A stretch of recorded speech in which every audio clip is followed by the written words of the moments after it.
Le fond de la prophétie maya, très peu de gens la connaissent. Et le message, il a été mis plus sur extinction, fin de cycle, blablabla. Et pas aucunement les projecteurs sur c'est la réouverture des capacités à vivre en paix tous ensemble et en harmonie. Et à retrouver la conscience. Depuis 2013, nous sommes dans l'inconnu.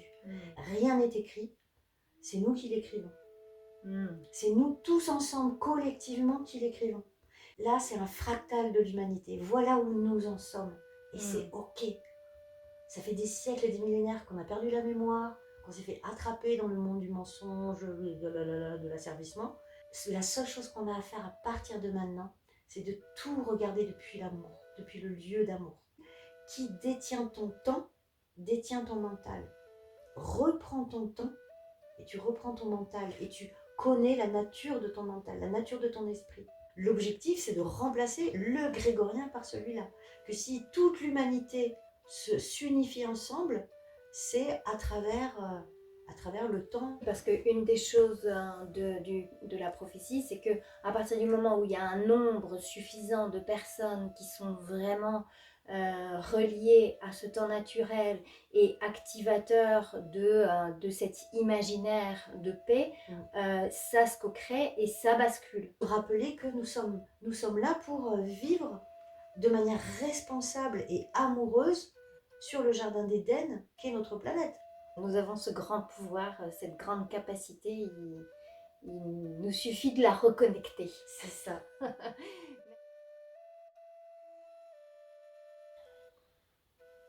Bonjour Elodie. Salut Claire. Merci de faire cette première interview pour moi de mon voyage à la rencontre des gardiens et des co-créateurs de paix dans ce monde. Donc, je vais commencer par te présenter. Ok. En énergie maya, tu es singe bleu, lunaire, de l'onde enchantée du chien blanc, ce qui veut dire en résumé que tu apprends à regarder l'illusion de ce monde avec amour, avant tout l'amour, et à partager cette vision. Tu es d'accord avec ça? Carrément. Carrément.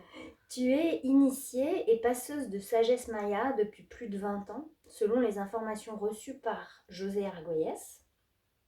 Et tu es également initiée et passeuse de sagesse toltèque, selon l'enseignement de Carlos Castaneda, par les passes magiques que tu as reçues à travers des stages à travers le monde. Tu donnes également des soins et tu es énergéticienne guérisseuse. Et depuis plusieurs années, tu as créé une chaîne YouTube et un site elodiemercadier.com dans lequel nous pouvons retrouver ces enseignements et tes contacts, mais aussi plusieurs montages et textes lus qui font des ponts entre ce que tu as reçu et ce que tu vois se dérouler dans ce monde, pour accompagner ceux qui le souhaitent à déchirer les voiles de l'illusion, à reconnecter qui ils sont, leur pouvoir intérieur et leur capacité à œuvrer pour la paix. Cool, merci, carrément. Est-ce que tu as des choses à rajouter sur ta présentation? Eh bien, ce que je pourrais rajouter, c'est que au final, ce que je partage, c'est tout ce que j'ai eu besoin de rencontrer, d'explorer, de découvrir, d'intégrer pour moi-même, pour justement pouvoir pacifier mon monde intérieur, pacifier ma vision et garder un cap en sachant que la paix est possible, et qu'on est là et qu'on pacifie, et qu'on est tous co-créateurs de paix. Et donc tout ce que je partage, en fait, il y a vraiment eu à l'origine une quête forte et profonde pour rencontrer tous ces enseignements, ces outils et cette connaissance, me l'appliquer à moi et ensuite la partager. Ouais. Ok. Merci.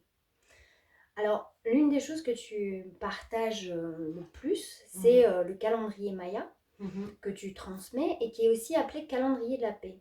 Est-ce que tu peux nous expliquer pourquoi calendrier de la paix? Ah, ben carrément, avec grand plaisir. Parce qu'en fait, c'est sa fonction. C'est-à-dire, pour pouvoir se représenter, qu'est-ce que serait un calendrier de paix avant de rentrer plus précisément dans la description de ce calendrier. Ben, juste, on regarde le calendrier qu'on utilise communément dans ce monde, qui est donc le calendrier grégorien. Et au final, quand on le regarde, quand on le questionne, ce qu'on ne fait quasiment jamais, on le prend pour acquis et puis voilà. Et ben on regarde, en fait, c'est un calendrier de guerre. Et donc, on a besoin d'un calendrier de paix. Et la guerre, parce que, pour donner quelques clés d'observation, c'est que notre mois de juillet, il a été donné à la gloire de Jules César, le grand conquérant de l'Empire. Août, à la gloire de l'empereur qui arrive derrière, Auguste, à sa gloire à lui aussi. Et puis que étymologiquement, septembre, octobre, novembre, décembre, qui serait 7e, 8e, 9e et 10e mois de l'année, donc on voit qu'il y a un décalage de 2, et que quand on cherche l'origine de ce décalage, eh bien on voit que c'est à l'époque de Jules César, à l'époque de l'Empire, à l'époque des magouilles politiciennes pour étendre l'Empire, etc., qu'il a été décidé de décaler le premier jour Oui, de de l'année de 2. décaler entre le septembre, ce qui veut dire 7, alors que c'est le mois numéro 9. C'est ça. Ok. Et oui, parce que du coup, moi, c'est vrai que ce que je constate, c'est que quand je fais en sorte de me relier au calendrier, ben, au niveau mental, en fait, ça vient toujours faire ben, on est où, on est quand, et ça, c'est comme si ça venait euh, dé, hum, désynchroniser, en fait. C'est le mot, désynchronisé. En fait, quand on regarde, on voit qu'il est complètement irrégulier. Il y a les jours de 30, il y a les jours de 31. Et notamment le mois d'août qui avait 30 jours. Quand Auguste est arrivé, il a dit Jules, il en a 31. Moi, s'il vous plaît, mettez-moi un aussi. Donc, on a mis 31. Et qu'effectivement, il y a cette irrégularité où on passe des mois de 30 à 31. Il y a le mois de février quand on a 28 et une fois tous les 4 ans quand on a 29. Donc, c'est irrégulier et ça correspond aucunement aux semaines. C'est pour ça qu'il y a cette désynchronisation. C'est-à-dire que si aujourd'hui on est quoi? Le 10 février. 10 février, ok. On regarde, on se dit 10 février, nous sommes un samedi. L'année dernière, le 10 février, c'était quoi comme jour de la semaine? Alors là, on part dans un casse-tête. Voilà. Alors que, donc c'est tout, ça correspond ni au cycle de la nature, c'est relié à des histoires d'ego, de guerre, de domination, d'empire, que le mot calendrier, ça vient du latin calendae, et qu'en fait, il était établi, ça veut dire livre de compte. Et il était établi pour dire le premier jour de chaque mois, tout le monde vient payer ses taxes. Il est lié aussi aux taxes et à l'asservissement des peuples. Et ça correspond au final à une notion du temps déconnecté de la nature, déconnecté des cycles, connecté à ces guerres et ces dominations, et désynchronisé. Et alors, en quoi le calendrier de la paix, donc qui s'appelle aussi calendrier, mais en quoi le calendrier Maya nous permet de nous resynchroniser? Et ben c'est sa fonction en fait. C'est-à-dire on peut dire que Comment? la fonction du calendrier grégorien, sachant que grégorien, en fait c'était le calendrier julien jusqu'au pape Grégoire, à l'époque de l'Inquisition catholique, romaine, un petit peu sympathique. Il y a eu les derniers ajustements à l'époque du pape Grégoire, parce que ça se décalait avec le temps, tout ça, on perdait les cycles établis. Et donc ça a été resynchronisé, c'est devenu donc le calendrier grégorien.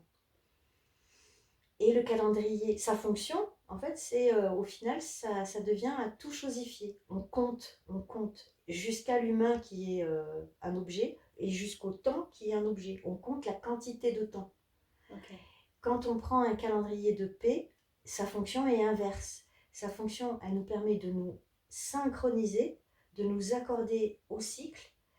Et au cycle naturel. Au cycle naturel, au cycle des saisons, au cycle intérieur. Et la spécificité des Mayas, c'est qu'on n'est pas simplement dans des cycles terrestres, lunaires, solaires, mais on est également dans les cycles cosmiques. Il y a 2 calendriers en un, en fait, de ce qu'on utilise couramment. Et le nom qu'on donne, ce n'est donc plus calendrier, même si le mot calendrier, on l'utilise pour savoir à peu près de quoi on parle, jusqu'à ce que le langage, le vocabulaire soit connu du plus grand nombre. Le nom donné, c'est synchronomètre. Ça sert à nous synchroniser. Et ça sert à nous synchroniser chacun dans ses propres cycles et dans les cycles cosmiques. Et ça sert à nous unifier tous ensemble dans une intention commune et une intention de paix. Alors, comment concrètement le synchronomètre permet de nous synchroniser ensemble? Eh bien parce qu'on suit, il y a 2 calendriers en un. Il y a le calendrier des 13 lunes, ça qui est commun à plein de peuples, aux Égyptiens, aux Celtes. Il y a énormément de peuples dans le monde qui fonctionnent avec un calendrier des 13 lunes. Et dans ce calendrier des 13 lunes vient se mettre le compte sacré des jours mayas, qu'on appelle le Tzolkin, et qui lui en fait nous parle de la qualité du temps. Ici. Ouais. Et ça c'est la qualité du temps. On n'est plus dans la quantité, on est dans la qualité. C'est-à-dire qu'en fait, dans le calendrier grégorien, c'est comme si nos perceptions du monde, ça nous coupe de nos perceptions ouvertes et élargies du monde. Bon, c'est comme si on se met à fonctionner dans une boîte matérialiste. Tout est chose, tout est matière. Or, la matière, rien n'existe. Tout est quantifié. Tout est quantifié. Et dans le génie maya, en fait, c'est une manière très simple de rendre compte de la qualité du temps. Et de savoir que le temps, c'est pas une ligne droite. Sinon, ben on a les représentations du dieu Chronos chez les Grecs anciens, où on voit que Chronos dévore ses enfants en fait. Et donc on a un temps linéaire comme ça, Chronos. Et là, en fait, on reprend le temps naturel de la synchronicité. Alors, le temps Kairos. D'accord. Donc si c'est pas une ligne droite, c'est quoi alors? C'est des spirales d'évolution. Connectées, comme on regarde la Voie lactée par exemple, ou les galaxies qui tournent en spirale, voilà, ça c'est une évolution naturelle. Et en fait, ça correspond de se mettre en accord avec ce calendrier, de le suivre. Ça peut se faire de manière hyper simple, en fait, de le suivre. On reprend contact intérieurement et ça vient tout reprogrammer en fait, que nous sommes des voyageurs de la conscience, que nous évoluons, qu'il y a des cycles d'évolution et que tout est conscience en fait. Il n'y a rien qui nous sépare les uns les autres, qu'il n'y a rien qui sépare le vivant. Qu'on peut rentrer, c'est ça, synchronicité ou symbiose. On peut se rendre compte de la symbiose de, par exemple, l'être planétaire, et que nous sommes tous les règnes sont en symbiose sur cet être planétaire, et qui lui-même est en symbiose avec ce grand tout du cosmos. Donc ça veut dire que de suivre l'énergie de chaque jour, en fait le fait qu'il y ait une énergie chaque jour fait qu'il y a un alignement, une syntonisation au niveau planétaire avec cette énergie de chaque jour, l'énergie de chaque semaine, l'énergie de chaque lune, de chaque année. Carrément. Ok. En fait, on se réharmonise. Les Mayas, à l'époque, on les appelait les maîtres de l'harmonie. Et donc, en fait, ça sert à se réharmoniser. C'est-à-dire qu'on passe ce qui se passe avec le calendrier grégorien et l'heure de la montre, c'est qu'on se met tous à fonctionner dans une boîte 3D. Maintenant, on l'utilise 3D, 4D, 5D. Le temps et de l'argent. Le temps et de l'argent, tout est quantifié. Et les événements arrivent de manière complètement aléatoire. Il se passe un truc là, on ne sait plus relier les choses. Et que quand on suit ce calendrier-là, ça se réharmonise et en fait tout prend sens. On peut lire les synchronicités, on peut voir que tout a du sens tout le temps. Et donc en fait, petit à petit, ça nous réouvre. Alors en même temps, on se réouvre naturellement puisqu'on a passé ce fameux cap de 2012. Donc il y a une accélération qui se passe où effectivement nos perceptions se réouvrent naturellement. Mais ça sert à nous unifier sur les perceptions et de pouvoir lire tous ensemble l'intention. C'est-à-dire le monde a une intention. Ok, alors par exemple, si on prend l'intention d'aujourd'hui, est-ce que tu peux nous parler de cette intention d'aujourd'hui? Carrément. Donc aujourd'hui, on est dans la 8e lune de l'année.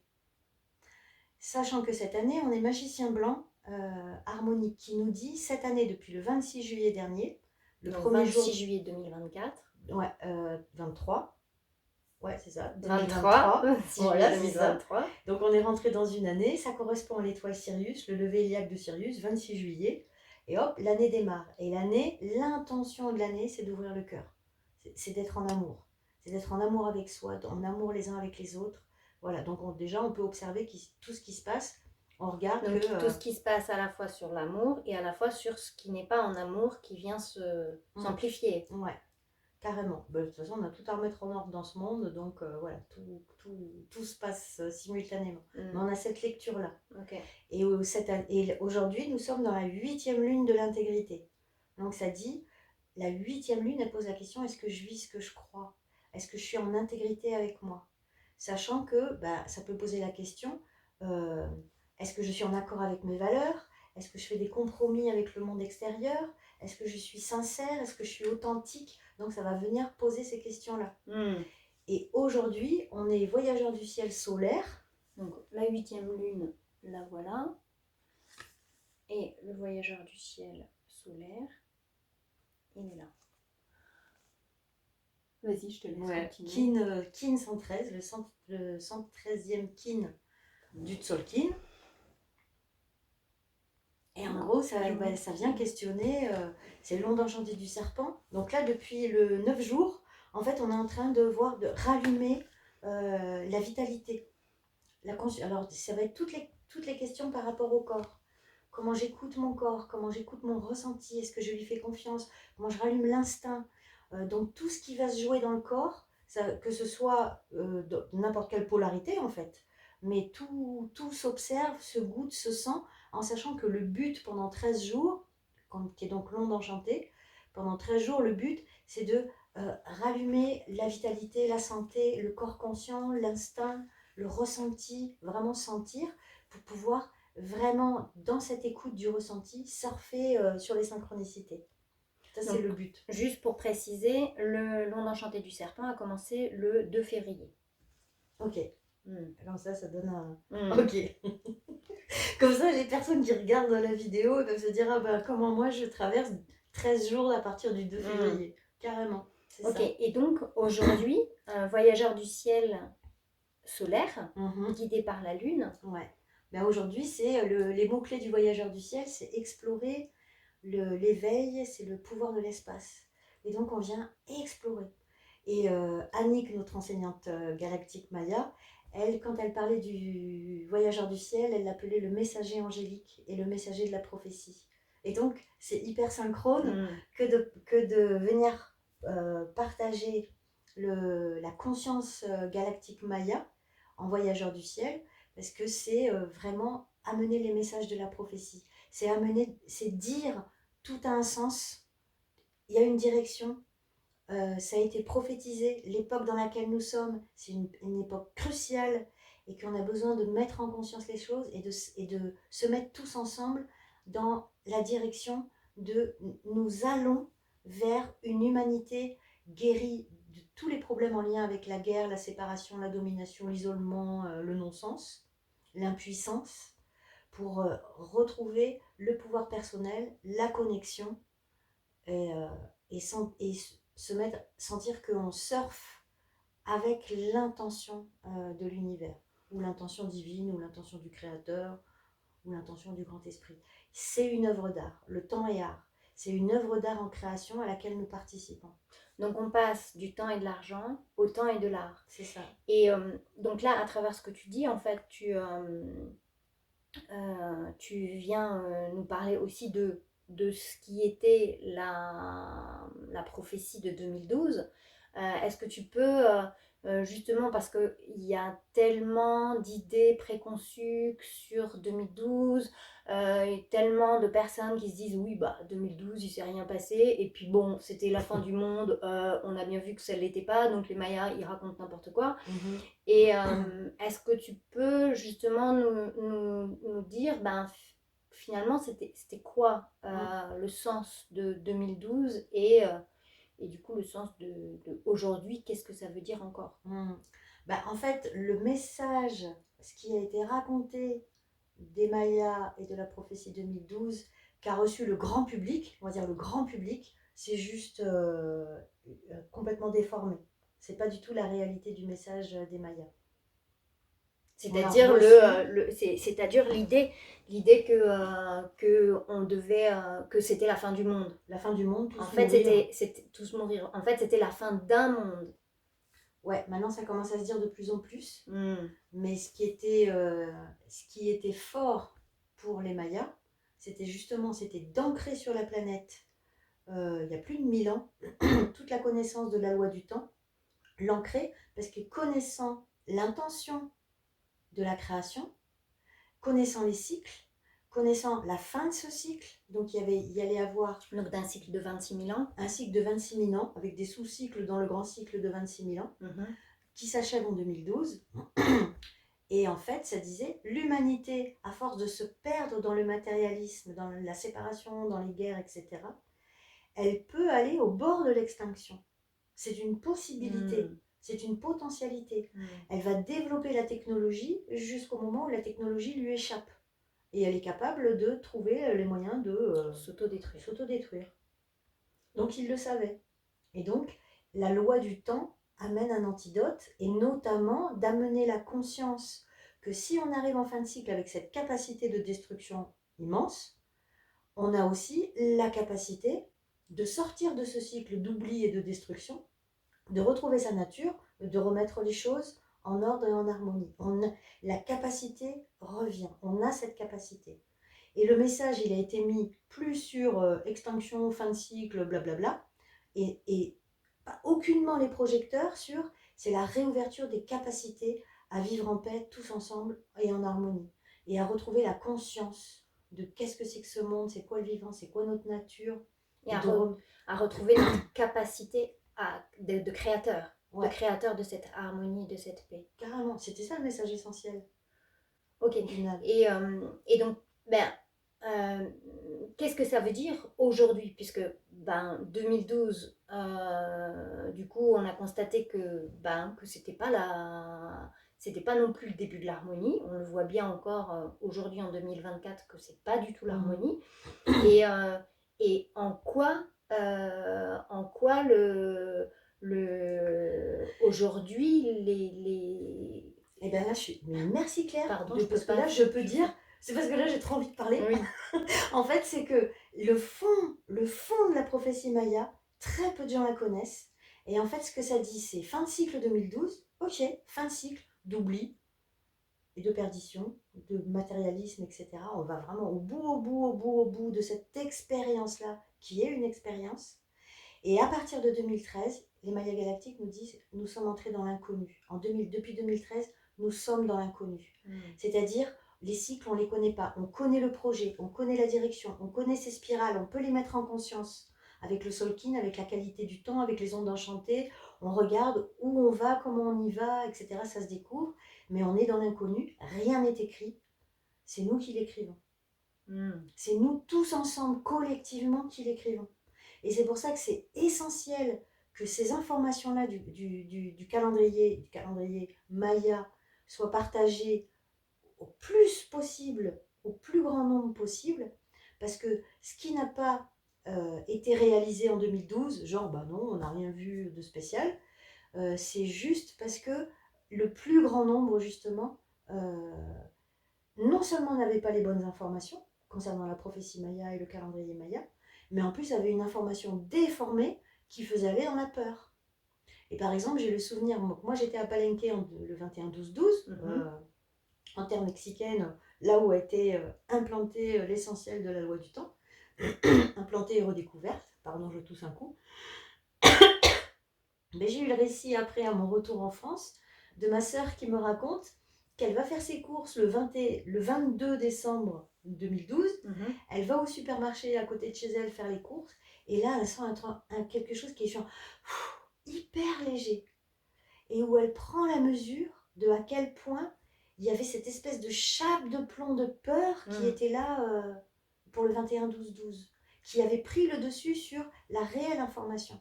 La réelle information qui dit, maintenant on retrouve la mémoire. Ok, et donc toi qui étais à Palenque le 21 décembre 2012, qu'est-ce que tu as vécu, qu'est-ce que tu as reçu à ce moment-là que tu peux nous partager? Déjà, on s'est donné rendez-vous. C'était j'avais prévu d'aller à Palenque. Ça m'est venu dans l'été où ça m'a fait j'y suis à Palenque le 21-12-12. Ça alors, bref, ok. Et puis quelques semaines, quelques mois plus tard, j'apprends donc notre enseignante Stéphanie South, qu'on nomme la Reine Rouge, en référence justement à la prophétie Maya. Oui, qui est la représentante actuelle du calendrier Maya. C'est ça, qui était donc l'apprentie et la dernière compagne de José Argolès.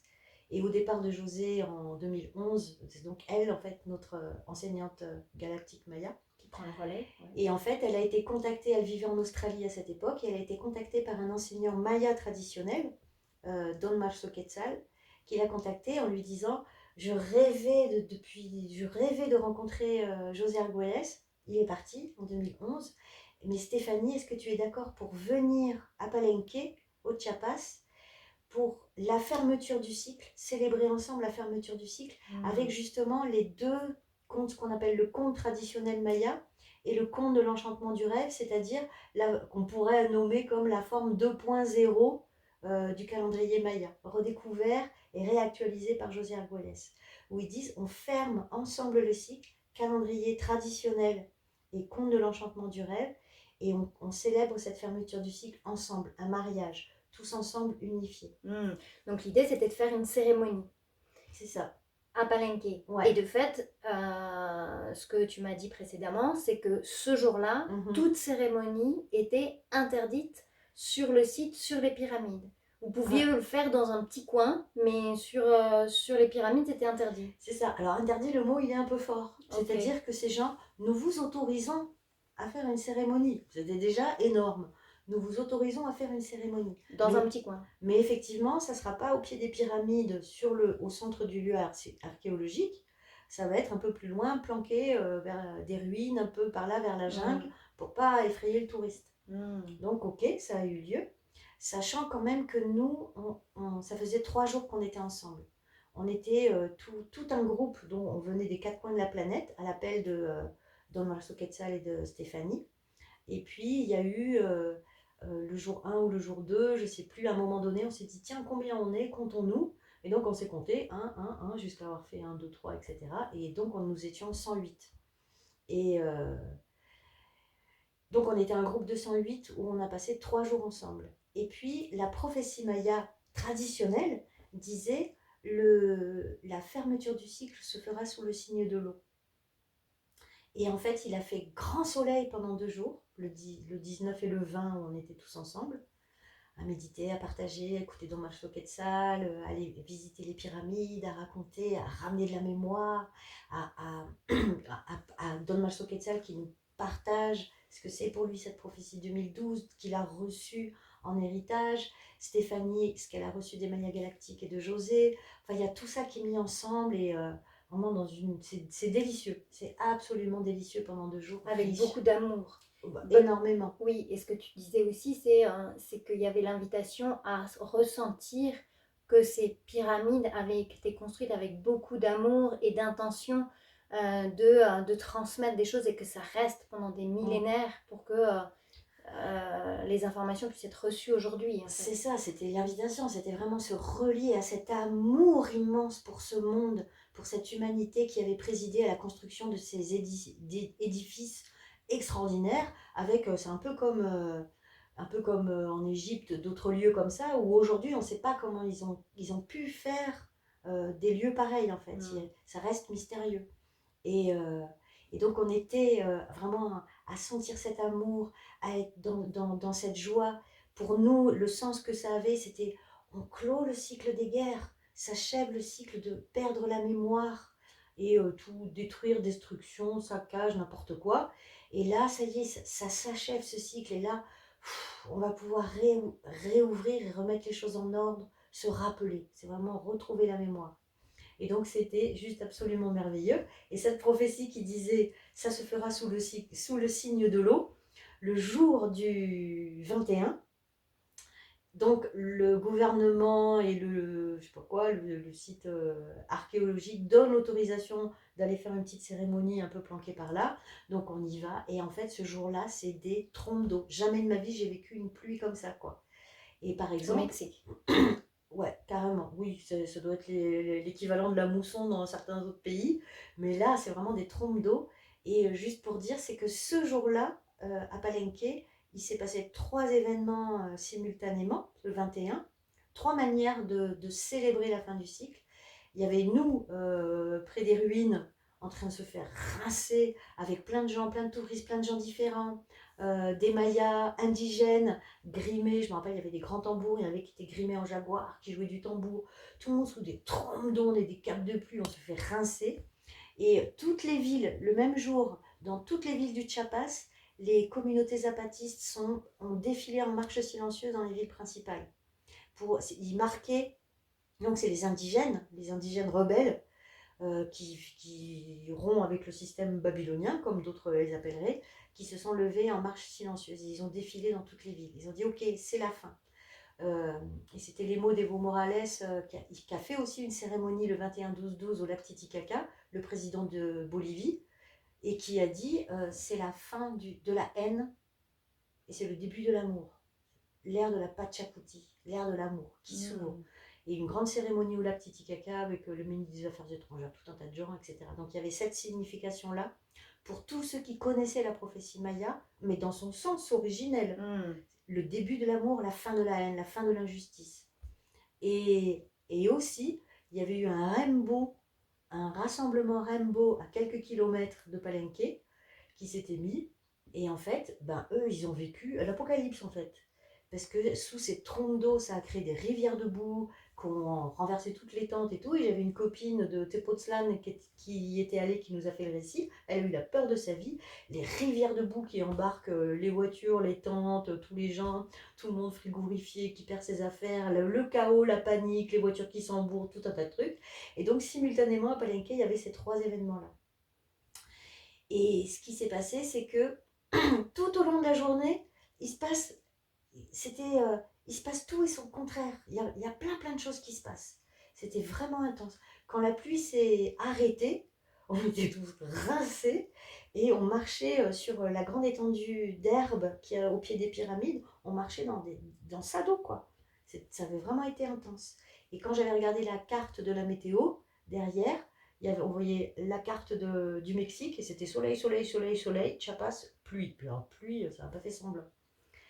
Et notre expérience, après avoir vécu une journée comme ça, pas du tout. Moi, j'avais imaginé que on allait être en méditation et qu'on allait ouvrir notre conscience pour ressentir quelque chose. En fait, ça n'a pas du tout ce goût-là. C'est vraiment hyper intense dans tous les sens, beaucoup d'émotions que j'assiste. Je regarde un peu, il y a plein de gens, il y a des touristes aussi, il y a plein de monde. Bref. Et en toute fin de journée, Stéphanie donne rendez-vous pour un débriefing prêté par un hangar, prêté par un gars qui avait le camping à côté depuis très longtemps, hein, qui avait plus de 80 ans à l'époque. Il dit si vous voulez, je vous prête mon hangar, vous pouvez débriefer. Et là, on se retrouve au hangar et on est moins, ça s'est un peu éparpillé au long de la journée, donc on n'est pas les 108, mais on est peut-être 70, 80, quelque chose comme ça. Et Stéphanie arrive et elle dit quelle journée. Elle est là, quelle journée, vraiment quelle journée. Et en fait, ce qu'elle dit, il y a tout. C'était le fractal de l'humanité. Là, on a vu de manière intense le fractal de où en est l'humanité, avec tout. Et là, parce que je t'ai raconté tout à l'heure, par exemple, c'est que juste après que la pluie soit arrêtée, j'ai vu un couple de jeunes touristes un peu hippies, enfin qui a l'air comme ça, genre love, love, love, et puis qui se mettent à engueuler leur tout petit garçon, mais de manière brutale, où ça serrait le cœur. Je suis là, quoi, qu'est-ce qui se passe? Voilà, une canette de coca dans l'herbe, au pied des pyramides. Il y avait tout en fait. Et elle disait, là c'est un fractal de l'humanité. Voilà où nous en sommes. Et c'est ok. C'est ok. Ça fait des siècles et des millénaires qu'on a perdu la mémoire, qu'on s'est fait attraper dans le monde du mensonge, de l'asservissement. C'est ok. La seule chose qu'on a à faire à partir de maintenant, c'est de tout regarder depuis l'amour, depuis le lieu d'amour. Parce que la grande guérison, c'est de regarder les choses avec amour. Comme dans le film de Miyazaki, avec le prince Ashitaka. Le princesse Mononoke, le prince Ashitaka qui dit je vais aller dans le monde poser un regard sans haine. Et là, il guérit et il guérit et le monde se guérit. Et en fait, c'était l'invitation, la conclusion de ça, c'était maintenant à nous de poser un regard d'amour sur tout le monde là où il en est aujourd'hui. Et l'anecdote que je t'ai partagée, c'est qu'il y avait trois jeunes gars qui avaient l'un un micro poilu, l'autre l'autre une caméra, enfin voilà, ils étaient 3. Et puis j'avais été les voir comme plein dans l'équipe, on avait passé les 3 jours ensemble. Et à un moment, j'avais été les voir, le gars avec son micro poilu, je lui ai dit, vous êtes qui, vous faites quoi? Donc il filmait, etc. Et donc il m'avait répondu. Et puis là, quand Stéphanie, elle est là, on est dans ce hangar, il pleut à nouveau des trompes d'eau sur le tôle ondulé, enfin, et on est tous genre, waouh, comme ça. Et Stéphanie dit, on éteint les caméras, là on est en famille, on débriefe, mais tranquille. Donc on éteint les caméras. Et là, l'un des 3 gars en question qui dit, j'en profite, là qu'on soit tous ensemble et qu'on ne soit pas en train de filmer, donc on éteint, on respecte, on éteint les caméras, pour nous présenter, parce qu'il y en a plein parmi vous qui sont venus nous demander qui on était, ce qu'on faisait. Et là, c'est l'occasion de le dire à l'ensemble. Donc on vous le dit, nous sommes une équipe. Ça c'est marrant, j'ai l'émotion à te le raconter là.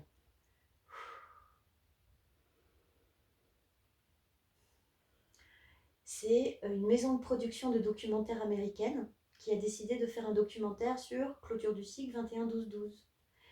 Et ils nous expliquent qu'ils ont envoyé des équipes aux 4 coins de la planète, une équipe qui part à Bali, une équipe qui part peut-être au Bugarache, une équipe qui part au Mont Chatsa aux États-Unis, et une équipe à Palenque. Et il commence et il dit, mais là, ça fait 3 jours qu'on est avec vous, mais on ne savait pas. On ne savait pas. Et il se met à pleurer. Et à pleurer. Il dit, il y a tellement d'amour. Il y a tellement d'amour. On ne savait pas. Et il pleure. Et il pleure. Et on est tous comme ça. Et on accueille. Et ce documentaire-là n'est jamais sorti. Et donc, c'est-à-dire, les Mayas, ils nous disent, nous sommes dans l'inconnu depuis 2013, ça nous appartient. Rien n'est écrit. C'est nous tous ensemble qui l'écrivons. Et donc, ça demande à chacun de faire cet ouvrage intérieur, de guérir toutes les guerres à l'intérieur de soi, les jugements, les critiques, les peurs, les colères, les patatis, les patatas, tout ce machin-là, on en prend soin, on guérit, on pacifie les parts de nous, et pour pouvoir être en capacité de poser sur ce monde un regard d'amour. Et le calendrier Maya avec le Tzolk'in nous permet de tous nous accorder tous ensemble dans ce regard d'amour. Et de regarder, de tenir la direction. Et que là, effectivement, on n'est pas dans le monde où tout est matière et matérialiste et compagnie. Limité dans le manque. Exactement, mais où on est tous ensemble. Ma pensée agit sur le monde, ma vibration agit sur le monde. Et que quand on coopère, comme là, nous faisons toutes les deux, à coopérer pour guérir, pour pacifier, pour mettre en conscience, pour rire, il faut beaucoup de rire, c'est une grande médecine, pour faire tout ça, en fait, ça monte la vibration. Et comme disait notre chère Annick, notre enseignante galactique Maya, qui nous disait, je perds le fil, soyons contagieuses. Soyons contagieux. Et c'est comme ça, en fait, que on manifeste ce qui était annoncé dans la vraie prophétie Maya et pas celle de Hollywood et de TF1 M6, la vraie, qu'on manifeste tous ensemble ce qui était annoncé dans la prophétie Maya. C'est à nous de le faire. Et chacun d'entre nous, on est important et responsable. Donc ce qui est annoncé dans la prophétie Maya, c'est-à-dire nous sommes en train de co-créer, enfin nous avons cette capacité à co-créer un monde d'harmonie et de paix sur cette terre. C'est ça. C'est possible. Et d'abondance. De tout. On sort de cette peur de manquer et nous entrons dans l'abondance. Ok, merci beaucoup. Est-ce que tu peux nous parler peut-être un peu plus, parce que tu as écrit un manifeste pour le changement de calendrier et sur ton site et sur ta chaîne, tu viens reprendre la lecture du texte, arrêter le temps et passer à la seconde création. Donc bien sûr on va répéter des éléments de ce que tu as déjà dit, mais donc ça c'est un texte qui a été écrit par José Argüelles. Est-ce que justement, est-ce que tu peux développer un peu plus sur arrêter le temps et passer à la seconde création, en quoi le temps, qu'est-ce qui dans le temps permet, qu'est-ce qui dans le temps nous limite? Eh bien en fait, quand José, en fait, il dit, il est très puissant ce texte, je l'adore. Il a écrit ce texte en 2003. Euh, et donc, en fait, il commence le texte en disant, la guerre est commencée. Tu peux voir que c'est une guerre terrible. C'est la, c'est la mère de toutes les guerres. Mais après cette guerre-là, il n'y aura plus jamais de guerre. C'est la dernière des guerres. Mais maintenant, pour pouvoir passer, donc c'est arrêter le temps de la guerre, en fait. Stop. On arrête le temps de la guerre. Ça veut dire, c'est on arrête le temps où on est déconnecté des cycles, on est déconnecté des cycles du vivant, on se fait attraper le mental, parce que ce que dit José aussi depuis le début, depuis les années 90, il dit, qui détient ton temps, détient ton mental. Reprends ton temps et tu reprends ton mental et tu connais la nature de ton mental, la nature de ton esprit. Oui, un peu comme cette sensation de tourner en rond dans le temps de la montre, où finalement on se sent toujours pas avoir assez de temps, et être enfermé dans des cycles à répétition. C'est ça, on est attrapé, comme le lapin, Alice, je suis en retard, je suis en retard, il est là, le nez sur, je suis en retard, pouf, tombe dans le trou. Et en fait, on est tous en train de regarder ça. On regarde, on est dans le temps de la montre, et le temps de désynchronisation, c'est-à-dire le temps de la machine en fait. Son livre, le premier livre qu'il avait écrit, Le Facteur Maya, c'est la voie au-delà de la technologie.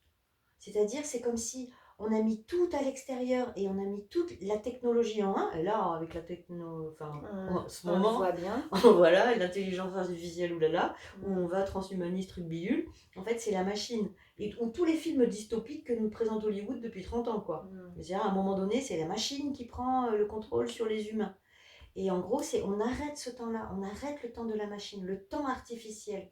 On dit stop au temps artificiel et on reprend le temps naturel. Et c'est ça passer à la seconde création. C'est genre, c'est comme si, à un moment donné, c'est genre, là c'est ce qui se passe parce qu'on vit des accélérations. On est à l'ère de l'apocalypse, comme dit Saint Jean. Donc c'est l'ère des révélations, où les mensonges se révèlent, les manipulations se révèlent de plus en plus fort, et ça s'accélère et ça s'amplifie. Et en fait, dans cette accélération, il y a plein de gens, c'est genre, what, pardon, que se passe-t-il?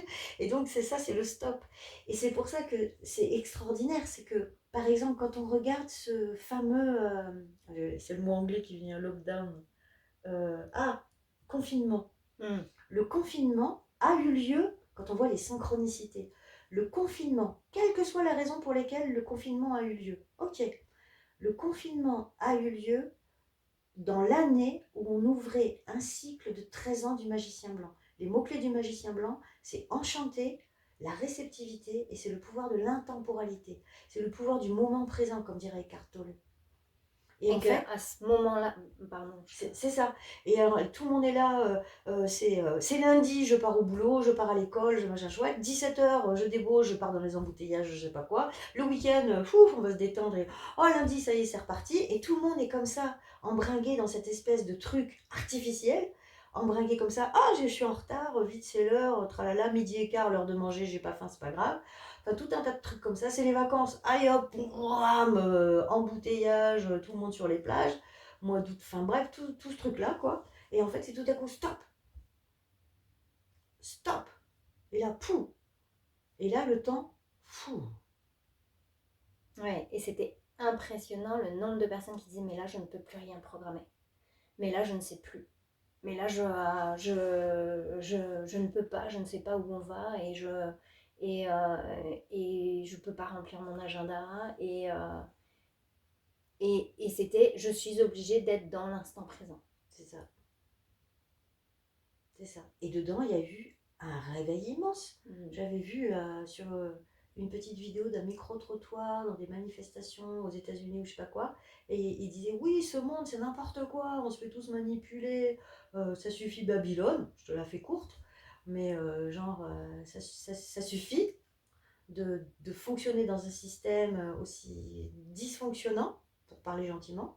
Non, on veut de la justice, blablabla. Et quand l'intervieweur il disait depuis quand vous voyez ça? Et bien, tous ceux qui étaient interviewés quasiment, ils disaient c'est au confinement. Là, tout à coup, poum, stop. Et là, c'est genre, c'est comme tu te réveilles, tu es là. C'est quoi la vie? C'est quoi le monde là? Et là, il y a du temps qui s'ouvre. Et il y a du temps qui s'ouvre où on peut justement reprendre une respiration. dormir tant que j'ai sommeil. Me lever quand mon corps, c'est le moment pour lui. Il n'y a plus ce truc de Et la voir à quel mécanique. moment être à l'écoute de nos besoins. Exactement. Et de Mm. quoi j'ai besoin. Et quel sens a tout ça? Parce que Mm. quand ça s'arrête, il y a aussi du temps qui se déploie pour penser, Mm. contempler, regarder, se dire mais ma vie, en fait, là, là c'est quoi? C'est quoi? Mm. Et donc, voilà. Et c'était l'année. Donc, l'année qui ouvrait le cycle de 13 ans. Où, là, cette année, nous sommes la 5e année de ce cycle de 13 ans qui, qui pousse l'humanité à retrouver son temps naturel, à retrouver son moment présent et à se réouvrir, enchanter, participer à réenchanter le monde en réouvrant ses perceptions à ce qui est plus grand, à ce qui est sensible. Et donc ça demande de l'écoute, ça demande de la présence. Donc on est tous invités à cultiver l'écoute et la présence et retrouver le temps naturel. Est-ce que tu peux nous parler de la bannière de la paix que l'on a accrochée ici, qui est un des symboles qu'a utilisé aussi José Argüelles, même si c'est pas lui qui l'a créé. Ben, en fait, José, il a reçu, avec tout son ouvrage autour de la loi du temps, tout ce qu'il a donné à l'humanité, il a dédié sa vie à ça. Et donc, il a reçu, je crois que c'est en 2010, il faudrait vérifier, mais il me semble que c'est en 2010, le prix Roué Riche pour la paix, pour honorer tout son travail et son dévouement à bâtir un monde de paix. Et la première fois que j'ai vu ce symbole, je n'avais jamais vu avant, c'est le jour où j'ai rencontré ces Maya Galactique à Palenque en 2001, où j'étais donc à Palenque, avec un appel intérieur intense.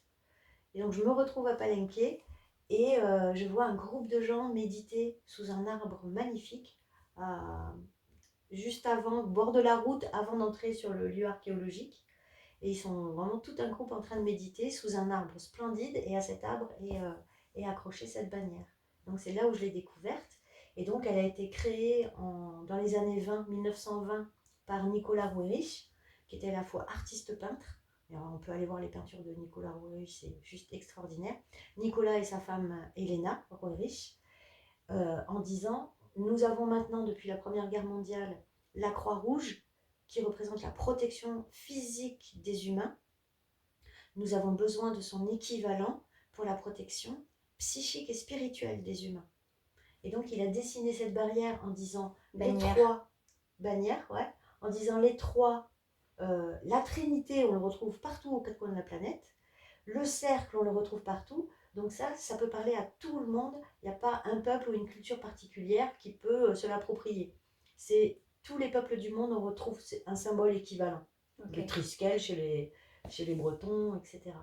Et en fait, il dit, ce symbole-là, sa fonction, c'est donc un symbole de paix pour la protection psychique et spirituelle. Okay. Et il dit, c'est la culture. Lui, sa phrase, son mantra, c'était là où il y a culture, il y a paix. Où il y a paix, il y a culture. Et il y a deux niveaux d'interprétation. Il y en a un qui dit les arts, les sciences, la spiritualité dans le cercle de la culture. Et un autre qui dit le passé, le présent, le futur dans le cercle de l'éternité. Et c'est là où on rejoint aussi tout le travail des Mayas et des Mayas galactiques. Et donc, ce symbole-là, il est depuis... Enfin, José, là, quand il l'a rencontré, il l'a associé tout de suite avec tout son ouvrage sur la loi du temps. Pour donner à l'humanité la connaissance de la loi du temps. Donc voilà, il a reçu le prix Roué Riche pour la paix. Et c'est aussi en ça que c'est un calendrier de paix.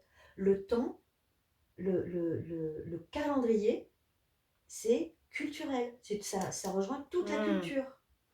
Et la fonction de ce calendrier, si on l'appelle calendrier de paix, ce que disait José, c'est qu'il n'est pas amené à remplacer certains calendriers. Les Mayas traditionnels du Chiapas et du Guatemala, ils ont leur calendrier traditionnel maya, ça roule pour eux, voilà. Ou qui veut utiliser un calendrier ou chinois ou musulman, quand c'est lié à une tradition, un raisonnement, un cycle qui a du sens, etc., qui harmonise tout le monde ensemble, tout va bien. Celui qui pose problème, c'est le calendrier grégorien. Le calendrier des 13 lunes galactiques mayas, ou c'est un chronomètre, ça fonctionne. L'objectif, c'est de remplacer le grégorien par celui-là. Que si toute l'humanité s'unifier ensemble, c'est à travers le temps donné par les Mayas galactiques, la loi du temps. Oui, une autre chose aussi à travers le calendrier de José Argüelles, c'est qu'il a fait des ponts entre toutes les cultures et tous les prophètes en fait. À travers la prophétie maya, on retrouve plusieurs autres prophéties plusieurs autres prophètes et il fait des ponts avec le Yiking, avec les runes celtiques, les runes, d'autres runes aussi, je ne sais plus lesquelles, et que c'est aussi un pont vraiment interculturel et interreligieux en fait.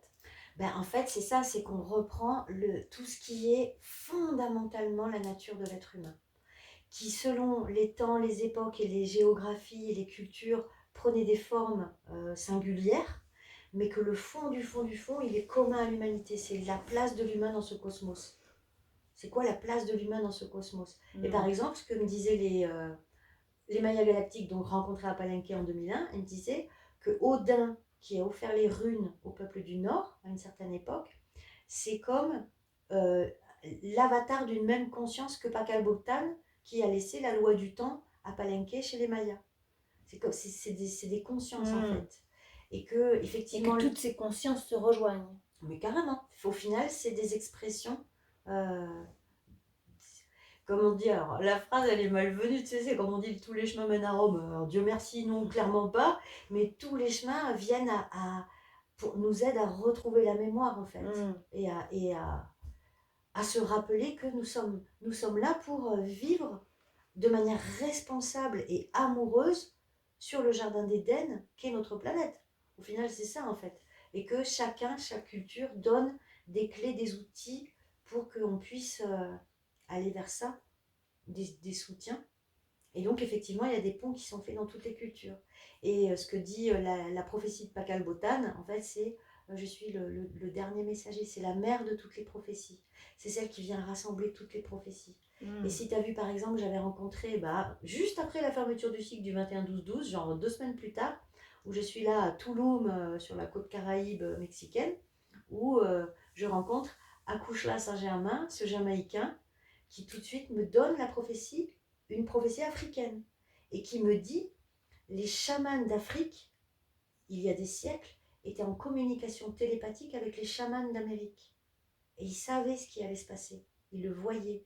La colonisation, l'esclavage, les déportations, tout ce truc-là. Ils le savaient. Ils étaient en communication télépathique. Et la profession Cherokee, elle dit la même chose. Tous ces mondes-là, en fait, partageaient des visions. C'est-à-dire, il y a le monde de la 3D, et l'oubli, ça veut dire qu'on oublie que tout est énergie, que l'énergie, c'est de l'information, que tout est information, que chacun d'entre nous, nous sommes une conscience expérimentant une expérience particulière dans ce champ de conscience multidimensionnel. En gros, pour faire court. Ouais, t'allais me demander un Oui, truc. oui, justement par rapport à ça, est-ce que tu peux parler de la noosphère et de ce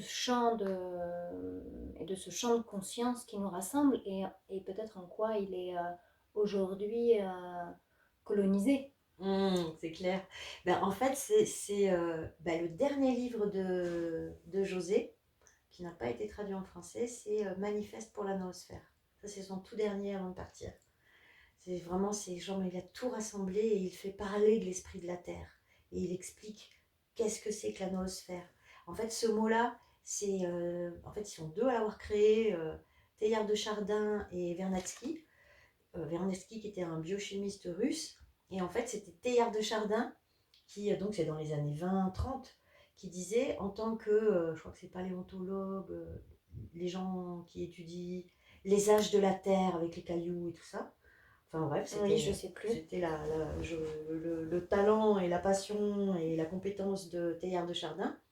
Et il disait, euh, quand j'observe ça, l'évolution des cycles du vivant, la Terre, etc., je me dis maintenant la seule évolution possible, c'est un bond dans la conscience humaine. Et c'est de passer effectivement de la biosphère à la nôtre. Il y a la biosphère comme un être unifié de biologie, de vivant, et la noosphère qui est la couche pensante de la Terre. Et donc la noosphère, elle existe. Maintenant, c'est à nous de nous harmoniser pour en faire. C'est pour ça qu'il dit qu'il détient ton temps, détient ton mental. C'est-à-dire que là, c'est comme si le champ, il est complètement brouillé. En plus, il est brouillé. Les peurs, le chaos, ça n'a pas de sens, on se sent impuissant, tout est aléatoire, les événements arrivent, les guerres se déclarent, pim, par-ci, par-là. Enfin voilà, et on est dans un monde chaotique qui n'a pas de sens. Oui, plus les brouillages énergétiques de 4G, 5G, qui sont également sur ces mêmes fréquences en fait. Mais carrément. Et tout ça, en fait, ça vient brouiller ce qui est pareil, ça rejoint la prophétie. C'est-à-dire, la prophétie, elle est on unifie nos consciences. Et c'est l'esprit clair. C'est-à-dire, si on quitte, si on fait le vide en soi, qu'on se dépose, qu'on pacifie, qu'on respire et qu'on se détend, l'invitation du magicien blanc, là, dans ce cycle de 13 ans, c'est on recrée de l'espace. Et en fait, on recrée. euh, on redonne l'espace à ce qui est vivant, naturel, inspiré. On parle de l'inspiration. C'est là on peut à nouveau capter les fréquences hautes voilà, de notre âme, de notre esprit. Et qu'en fait, là, on n'a pas besoin de... c'est comme si... Ça, c'est la prophétie, en fait. Si on doit lui donner une forme concrète de vers où on se dirige, elle est que petit à petit, si chacun est aligné avec son âme, c'est ce que tu disais sur passer du manque à l'abondance, si chacun est aligné avec son âme et fait ce qui est bon pour lui à ce moment-là, sans venir empiéter sur ce qui est bon pour l'autre, vraiment ce qui est bon pour lui, toutes les choses dansent ensemble et s'harmonisent de manière naturelle. On n'a plus besoin de pousser, forcer, dominer, contrôler, contrarier, enfin des choses comme ça. C'est ça qu'on est amené à faire. Et en fait, ça se fait naturellement quand on se réouvre. Et là, on s'ouvre à ce champ de conscience. Et on s'harmonise. Ce champ de conscience qui est également nourri par notre imaginaire. Et qu'aujourd'hui, notre imaginaire, il est beaucoup nourri par toutes les images qui lui sont apportées avec la télévision, les films, les prédictions de chaos et les informations de guerre, et qu'aujourd'hui notre imaginaire et notre mental est vraiment nourri de tout ça et qu'il n'y a pas l'espace d'une connexion et d'un imaginaire qui vient créer une vraie paix, une vraie une harmonie. Mais carrément, mais même, je dirais, pour moi, c'est même encore plus fort que ça, quoi. C'est même comme si nos imaginaires sont captifs. C'est-à-dire, c'est captif, on est attrapé. Il y a des fois, j'ai l'image quand je regarde la télé, enfin, je regarde qu'est-ce qu'une télé et qu'est-ce qui se passe quand on regarde une télé, où je vois, c'est comme s'il y a tout notre espace qui est aspiré de quelque chose. Et notre imaginaire est captif, d'autant plus que toute cette surinformation, c'est-à-dire l'atmosphère existe parce qu'on peut avoir accès à toutes les informations, mais la surinformation chaotique avec de la peur, des événements, en fait, nos imaginaires sont coupés aussi parce que on présente que des faits et on met en valeur des faits, des événements, tel événement, tel événement, tel événement, tel événement, et on ne contemple pas et on ne met pas en valeur les processus. Et en fait, notre imaginaire... Les vrais processus, enfin les processus sous-jacents, qui sont éventuellement des processus de mensonge aussi. Donc, pas d'intérêt à les mettre en évidence. En fait, le mensonge, il marche aussi parce que notre imaginaire, comme tu dis, il est captif, il est attrapé dans un récit. Et maintenant, c'est ça, je crois, le dernier bouquin après The Great Reset. Le dernier, c'est le grand récit. Un truc comme ça, le grand narratif, le narratif. Donc c'est dit, c'est une narration, en fait. On nous raconte une histoire. Et comme tu dis, Hollywood, les médias, les divertissements, les films. Là, par exemple, c'est quand même incroyable le nombre de films qu'on a dystopique, apocalyptique, avec la machine qui a pris le dessus, gna gna gna, et tout le monde finit par, Par y croire. par y croire. Et même, comme tu dis, ça nourrit notre imaginaire, Mm. et qu'en fait, on se prépare. Juste, on est préparé à que ça arrive. Alors que si on est tous nourris dans un imaginaire, genre, waouh, depuis 2013, tout se réouvre. Nous sommes des êtres puissants. Nous sommes des êtres d'amour. Nous avons toute la capacité à l'intérieur de nous. Rappelons-nous, mettons-nous d'accord, posons-nous, faisons, allez, on se pose, on met une belle nappe, on fait un pique-nique, on respire. Quelle histoire j'ai envie de me raconter? Quelle histoire me fait du bien? Vers quoi j'ai envie d'aller? Vers Quel quoi j'ai imaginaire envie j'ai envie d'aller? de développer? Mais carrément. Et parce que notre pensée est agissante. C'est une phrase de Don Macho Quetzal, de Palenque, qui dit si lo creemos, lo creamos. Si nous le croyons, nous le créons. Oui, c'est-à-dire qu'on passe de ce que je vois, ce que je crois, c'est ça, je vois ce que je crois, à je crois et je sais pas si j'ai le nom là. Ouais, c'est-à-dire avant, c'était ça, c'était je crois ce que je vois, j'ai besoin Je de crois voir. ce que je vois. Sauf Oui. que le Et regard. on passe à je vois ce que je crois. Exactement, le regard que je pose, de toute façon, il est hyper. C'est David Icke qui explique ça super bien, les physiciens qui expliquent ça super bien, que notre vision, notre capacité humaine à regarder les choses sur le spectre de fréquence de la lumière, des couleurs, de la réalité, etc., on est un truc comme ça. Et il y a tout ça qu'on ne voit pas. C'est la zone, quand on conduit, on appelle ça comment déjà? La zone. Il y a un nom.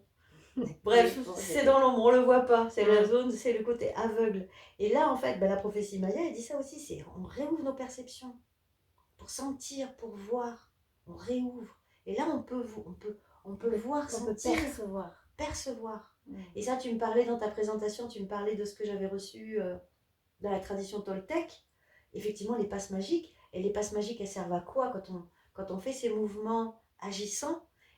Ça nous permet de faire du silence, se poser et réouvrir les perceptions pour rendre ce qui est inconscient conscient. Et en fait, on se rend compte quand on a ce style de pratique, c'est que on traite. Non mais l'humain quoi, mais on se pose, mais c'est une merveille absolue.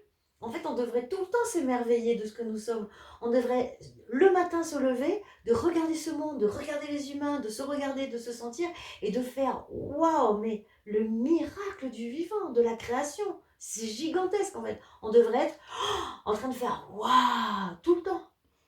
Sauf que bon, on s'est fait attraper et avec le miroir est maintenu dans les peurs, dans les machins, qui fait que ce qui naturellement demande à s'ouvrir, c'est naturel. Ça se fait naturellement. Si on ne l'empêche pas depuis 2013, ça se fait naturellement. Et là, en fait, ce qu'on voit, c'est que ça se polarise à fond, parce que le vieux monde, il s'accroche, toute griffe de l'or s'accroche, garder le contrôle, survivre, ça j'imagine, c'est un instinct de survie. Je ne veux pas mourir, ça s'accroche. Et à l'autre côté, il y a le truc qui pousse, quoi. Donc, c'est très polarisé. Très polarisé. Et justement, tu me parlais des passes magiques. Est-ce que tu peux un peu plus parler de ce que tu fais en stage, à travers tes stages, ton intention est de justement partager le calendrier Maya, mais surtout permettre à ce que chacun se reconnecte. Et qu'est-ce que tu fais dans tes stages qui permet d'ouvrir ça? Mais là, par exemple, les derniers stages, je les ai nommés Ensemencer le futur. Et donc, voilà, hier soir, j'avais du mal à dormir parce que je pensais à cette interview que tu allais faire aujourd'hui. Et donc, je récapitulais un peu, je pensais des choses et tout. Et je me disais, au final, parce que je suis de l'onde enchantée du chien blanc, comme tu l'as dit, donc mon but, moi, c'est l'amour. Et donc, je me disais, mais en fait, je vais à ces stages avec vraiment le cœur débordant d'amour, quoi. Je veux dire, mon sensei, un de mes sensei, c'est le prince Ashitaka de Princesse Mononoke. Poser un regard d'amour sur ce monde. Et donc, c'est comme si c'est ouvrir son cœur et accueillir tout ce qui est. Pouvoir accueillir. Parce que, comme plein d'hypersensibles, comme on dit, énormément de difficultés pour moi à sentir depuis toujours le monde qui fait pression, qui est brutal, qui est violent. Donc, c'était difficile. Et donc, j'ai fait tout le nettoyage intérieur pour venir me dire, mais on se met trop la pression dans ce monde. on a besoin de s'accueillir, on a besoin de se déposer, on a besoin de se sentir accueilli, on a besoin d'apprendre à s'accueillir soi-même pour vraiment faire ce truc qui fait genre... Pouah. Donc le stage, c'est pour moi, c'est comme si le stage et le soin, c'est on ouvre un espace sacré dans lequel on vient comme on est et c'est tout tranquille et c'est accueilli et bienveillant. Ça c'est vraiment la base. C'est voilà un espace comme ça d'amour. On ouvre ça et on voit ce qui se passe. Et dedans, eh bien évidemment, on découvre sa signature galactique Maya. Parce que moi, en fait, quand j'ai découvert ma signature galactique Maya, mais ça m'a fait un effet de ouf. C'est-à-dire, je rencontre donc sous cet arbre ce groupe en train de méditer. Et à la fin de la sortie de leur méditation, je vais voir une femme pour lui dire, vous faites quoi? Je suis en larmes. Je suis en larmes en train de me dire, c'est qui ces gens et tout, qu'est-ce qu'ils font? Oh mon Dieu, c'est trop beau, qu'est-ce qu'ils font? Et donc j'y vais, je surmonte ma timidité naturelle, mais c'est même pas je surmonte, c'est que je suis attirée comme un aimant et donc je leur demande. Et ils me disent, nous sommes des magiciens de la Terre, nous représentons le mouvement de paix par l'adoption du calendrier des 13 lunes, galactique Maya. Et toi d'ailleurs, c'est quoi ta date de naissance? On va te décoder tout de suite. Et donc, c'était donc Annick, qui sort sa boussole galactique, qui fait son petit calcul avec ma date de naissance, et puis qui me dit, ah, t'es un singe bleu lunaire, tu polarises afin de jouer, en stabilisant l'illusion. Donc, évidemment, ces mots n'ont aucun sens pour moi. Je comprends, je ne sais pas ce qu'elle me dit. Et énergétiquement, alors, je prends un truc de ouf. C'est-à-dire, énergétiquement, j'ai reçu ça d'entrée. Même si là, je ne comprenais rien, que ça, je découvrais quelque chose de très mystérieux. Énergétiquement, ça m'a fait ça. Flac, et droite, mais droite et claire, pas. Genre, j'ai rien compris, mais je suis d'accord, c'est moi. Et pas, ok, c'est moi, quoi.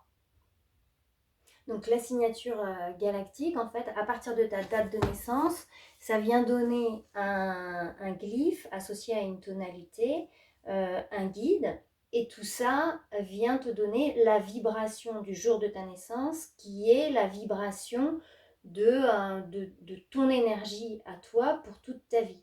C'est ça, c'est l'indication. Avec quelle vibration j'ai choisi d'incarner. Et en fait, c'est un passage, c'est-à-dire on n'est pas dans le monde de la personnalité, de la 3D, de mon petit moi quand il se dépatouille, mais c'est vraiment, ça fait un pont entre, quand on dit entre le soi et le soi supérieur, par exemple, moi, mon âme, mon esprit.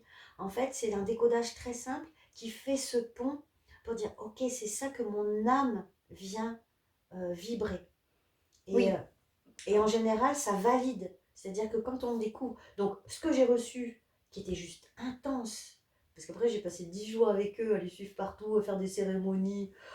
Ils m'ont raconté la prophétie Maya. Parce que moi, je suis arrivée avec mes angoisses existentielles, genre, on va droit dans le mur. Donc, en 2001, c'est la guerre partout, les enfants souffrent, c'est pas possible, on détruit la planète, c'est n'importe quoi, ça me colle des angoisses, je vois pas un seul endroit où les choses ont l'air de prendre une tangente pour aller vers quelque chose de meilleur.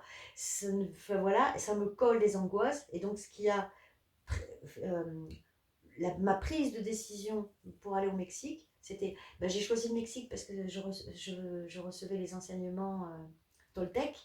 Donc je lisais des livres de Carlos Castaneda, je suivais des séminaires, et c'était genre la terre mexicaine, mon Dieu, c'est magique, je vais y aller. Et donc c'était ça qui m'a fait aller en terre mexicaine.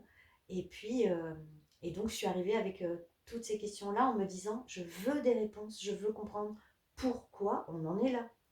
C'est quoi l'humanité? Si on questionne tout le monde et qu'on passe les micros, t'as envie de quoi dans ta vie? Bah, tout le monde en gros a envie d'être plutôt bien, d'avoir des relations, une famille chouette, une maison agréable, de vivre simplement et agréablement en bonne relation et en paix. Tout le monde a envie de ça. Et au final, on regarde le truc, on se dit, mais mon Dieu, mais comment ça se fait? On regarde cette planète, comme je dis, qui est une abondance hallucinante de fruits, de merveilles, de ruisseaux, de splendeur absolue. Et on se retrouve comme ça. Et je dis là, c'est pas possible, il me faut des réponses. Et en fait, quand je les ai rencontrés et que je leur ai partagé ces questionnements angoissés, les réponses qu'ils m'ont données, la prophétie Maya, la fin de cycle, c'est ok, ça fait partie de l'expérience humaine. Tout va bien, ma chérie. détends-toi, on va vers 2012 et là on retrouve tout. Et eux, ils étaient persuadés qu'en distribuant, en partageant en plus, parce qu'ils se donnaient rendez-vous pour faire des cérémonies, mais c'était aussi une réflexion sur comment diffuser ces informations au plus grand nombre pour qu'une masse suffisante de gens ait connaissance de tout ça et puis justement activer cette réharmonisation, cette noosphère, cette pensée créatrice, ce cœur vibrant dans la paix, la confiance, la foi. Oui, parce qu'une des choses de la prophétie, c'est que à partir du moment où il y a un nombre suffisant de personnes qui sont vraiment reliées à ce temps naturel et activateurs de cet imaginaire de paix, ça se co-crée et ça bascule. C'est ça. Et eux, ils étaient persuadés qu'en 2013, on aurait planétairement adopté ce calendrier-là. Et qu'il y aurait le nombre suffisant. Mais bien sûr, parce que ça aurait été... Il y a eu des tentatives, hein. Ça a été amené à l'ONU. Voilà, et après on voit ce qu'a fait l'ONU. Dans les années 90, José l'a amené à l'ONU. Vous voulez la paix? Alors j'ai un truc, ça s'appelle le calendrier de la paix, on fait la paix. On vite le calendrier. Et ils ont dit, oh, comme c'est intéressant. C'est vraiment très intéressant. Et derrière, qui c'est qui est au courant? M6, TF1, patata, ils sont au courant de l'inverse. Et là, et on a 2012, on vous aura prévenu, les films hollywoodiens catastrophiques, tout le monde part dans les peurs, et on se met à balancer au grand public l'information totalement déformée dans la peur. Merci, merci. Donc voilà, donc finalement ça n'a pas eu lieu, et donc c'est maintenant. Et donc en tout cas, c'est toujours possible de l'activer. Il n'y a pas c'était en 2012 et c'est foiré. Non, non, nous sommes dans cette activation et plus que jamais essentiel d'y aller et d'être co-créateur de cette... essentiel, et je partage cette conviction des Mayas galactiques qui est, c'est essentiel pour l'humanité pour faire ce cap. La connaissance de la loi du temps, la connaissance du calendrier de paix, 13 lunes de 28 jours, Tzolk'in Maya, la connaissance de la loi du temps est essentielle pour que nous puissions faire ce cap. Au départ, ce qui était dit au début des années 2000, pour faire ce cap le plus harmonieusement possible. Bon, bah finalement... Pour l'instant, l'harmonie, c'est pas tout à fait ça, voilà, mais ça n'empêche pas que ça puisse se mettre en place. C'est de plus en plus polarisé et on n'échappe pas aux souffrances. Mais justement, ça demande que cette polarité-là soit de plus en plus alignée, confiante, solide, solidaire. En fait, c'est l'arrêt des guerres. Et donc, effectivement, c'est l'arrêt des guerres à l'intérieur de soi. Pour ne pas être toujours dans la confrontation, dans la polarisation. Comme dit Stéphanie le 21-12-12, poser un regard d'amour sur ce monde. Quoi qu'il arrive. Quoi qu'il arrive. Ils disent, les Mayas galactiques, on a besoin de deux choses. Un cœur ouvert et un esprit clair. Et là, on est les purs magiciens. Les purs magiciens. Et que pour pouvoir ouvrir notre cœur et avoir un esprit clair, il y a besoin de faire tout un ouvrage intérieur de nettoyage au préalable. Ouais. Ok. Et ça, bah là, tu vois, ça me fait penser, c'est ça les soins que je propose. En fait, c'est vraiment, on a tous, tu vois, on est 260 kin, tous. Chacun d'entre nous, on est un kin parmi les 260. Donc on a 260 kin, 260 manières, en plus incarnées à chaque fois de manière singulière, une vibration, un projet, une intention, une conscience, etc. Oui, parce qu'il y a 260 kin, mais en même temps multiplié par toutes les possibilités deux kin pareils, mais nés dans des jours différents, vont avoir encore d'autres vibrations autour. Donc il y a une multiplicité. Oui, puis c'est pas une âme commune, un esprit commun, même si à un plan plus vaste, on sait bien qu'on est chacun d'entre nous une cellule de ce grand organisme de l'humain, mais on a tous nos singularités et ce qu'on amène. Mais moi, en tant que singe bleu lunaire, mon but c'est l'amour, et donc c'est pareil, ah ouais, ça c'est la phrase de Richard Bach quand il dit on enseigne le mieux ce qu'on a le plus besoin d'apprendre. Et donc moi, vraiment ce que j'ai besoin d'apprendre dans cette onde enchantée, c'est de m'aimer suffisamment pour mettre en paix toutes mes parts intérieures. Et donc, bah, c'est ce que j'enseigne le mieux. C'est-à-dire que quand on vit en stage ou en soins ou quoi que ce soit, en fait, j'aime tellement les gens, en fait. Et ça, c'est facile. M'aimer moi, c'est plus compliqué. Mais alors, aimer les gens, c'est hyper simple, en fait. Et donc, j'ouvre cet espace d'amour, un espace sacré où l'intention, elle est de rencontrer les parts de soi pour les mettre en paix, les mettre en amour, apaiser, aimer, etc. Et donc, c'est comme si mon intention, là je le conscientise parce que je te le formule, mais sinon ça se fait naturellement. Mais en gros, si j'ai un souhait que je pourrais formuler, si je suis là, ça serait quoi? Ça serait qu'effectivement, les personnes, après un soin, après un stage, etc., elles ont la foi, elles ont confiance, elles s'aiment davantage, elles aiment ce monde et elles ont confiance que elles ont les clés, les outils et en tout cas la vision en fait, c'est donner l'intention. C'est là, c'est vers ça qu'on va. Mm. Crois en toi. Mm. L'amour, waouh, l'amour quoi en fait, c'est la plus grande médecine. Et ça peut se faire de manière légère et joyeuse. Ça c'est ma spécificité singe bleu. Faut que ça rigole. Et je peux effectivement raconter des trucs, aborder des sujets hyper polarisants, hyper durs, la souffrance, la guerre, le patati, le patata.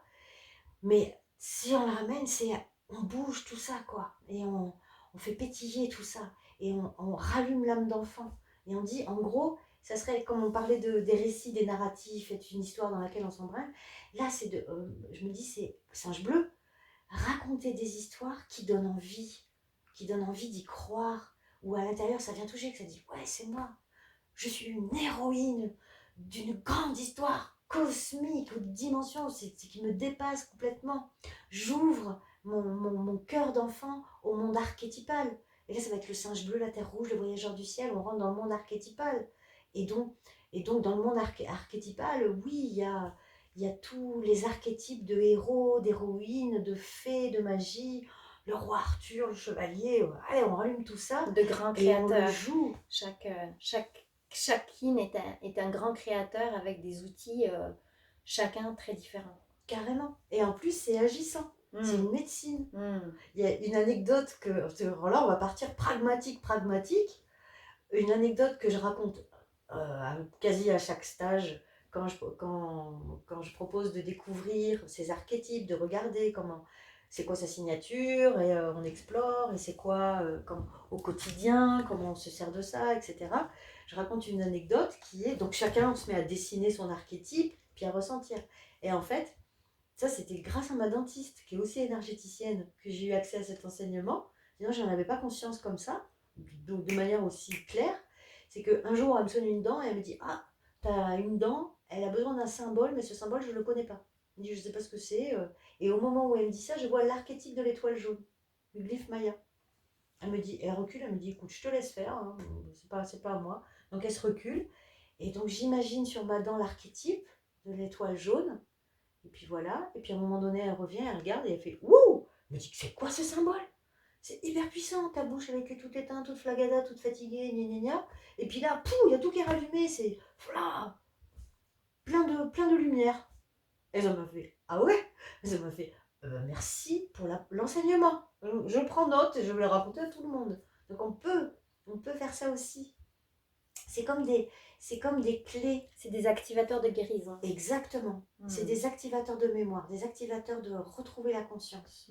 C'est comme si on imagine qu'en les dessinant, en les regardant, en les contemplant, en les imaginant, ça vient faire son trajet, genre clac, clac, clac, ça vient réouvrir. Rappelle-toi, poum, poum, poum, on réouvre. Et là, on réouvre ses perceptions, son imaginaire, toute sa technologie interne en fait. Plutôt qu'aller chercher la technologie des machines, ça va, tu vois, y a besoin pour équilibrer tout ça d'aller retrouver notre technologie interne. On est des magiciens. De notre vaisseau corporel, enfin du corps qui est notre vaisseau sur cette terre. C'est clair, c'est ça, exactement. Notre costume du voyage temporel sur le vaisseau temporel Terre.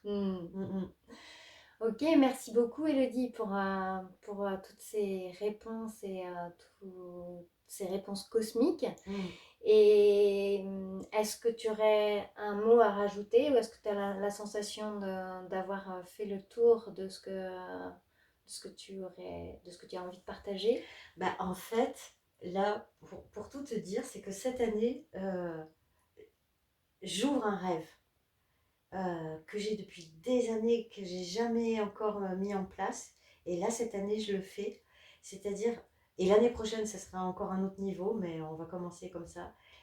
J'ouvre une espèce de stage d'une semaine où en fait on plonge pendant une semaine dans la loi du temps et que, tu vois, par exemple, j'ai des copines qui organisent des ateliers d'une journée. Et à chaque fois, il y a toujours un truc qui me frustre un peu parce qu'il y a l'heure d'arrivée, puis après il y a l'heure où on mange, puis après il y a l'heure de fin.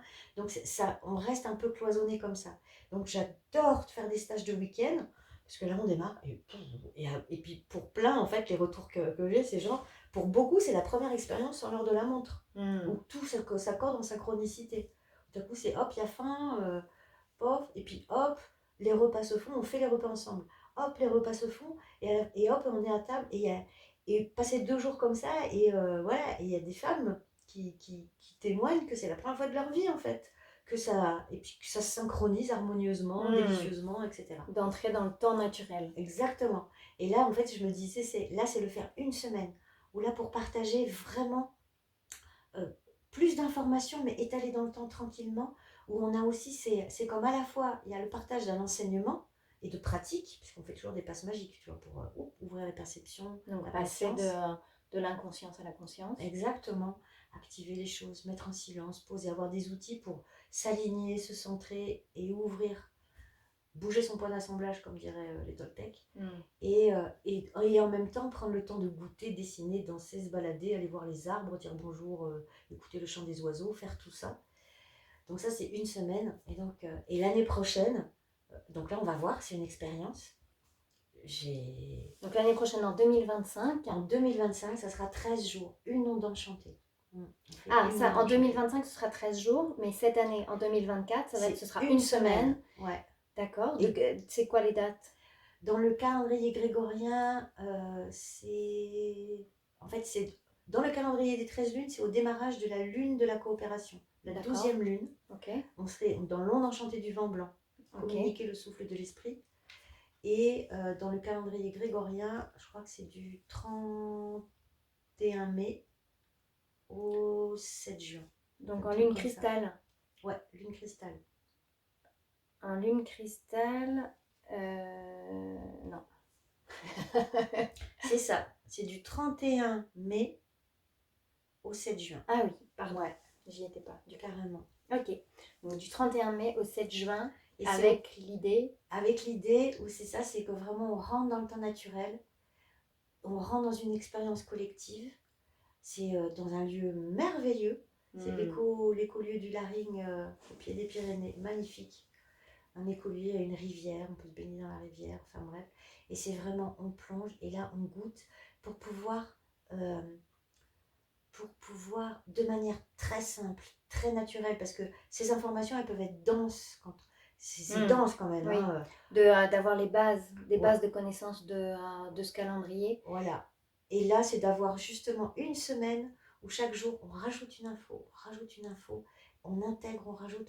Donc, oui, avoir le temps d'intégration, le temps d'expérimenter qu'est-ce que ça vient dire dans le corps, qu'est-ce que ça vient dire au niveau physique, au niveau émotionnel, au niveau mental, au niveau spirituel. Travailler sur les 4 plans pendant 7 jours. C'est ça, il y a tous les plans d'intégration. Okay. Ouais.